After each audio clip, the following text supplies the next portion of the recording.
Today's video shows how to clone the BMW MSV90 DME. We can click the help document to view the connection diagrams. Check the required accessories. Install the MSV90 interface board. Show the CAN resistor on the OBP-ICP adapter to the CAN to drain side.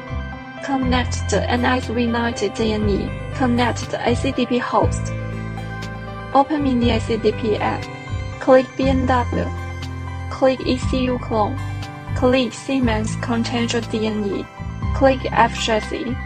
Select the option based on the engine computer model. Click N52 MSV90. Click Step 1. Connect. Please connect the ACDP device with DME. Please do not pull out the device during the process. Click Continue.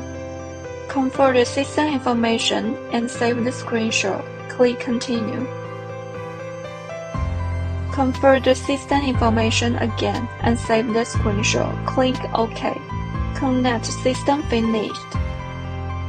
Click Step 2. Read write date. Click Full backup date. Please connect the ACDP device with DME. Click Continue. Reading trip date. Please wait. Please save the trip date.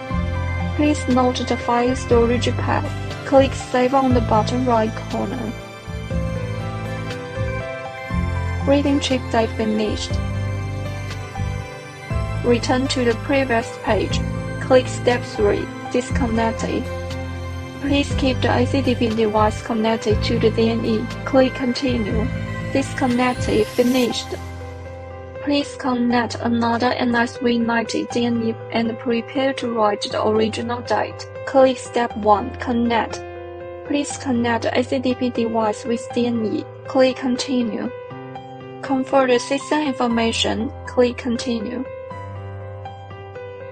Confirm the system information again. Click OK. Connect system finished. Click Step 2. Read write date. Click Full write date. Please connect the ACDP device with DME. Please select the trip date and click OK. Select the trip date file type saving the previous day. Ready to write trip date. Please follow the instruction. Writing trip date finished. Return to the previous page. Click Step 3. Disconnected. Please keep the ACDP device connected to the DME. Disconnected. Finished. Thank you for watching. See you in next video.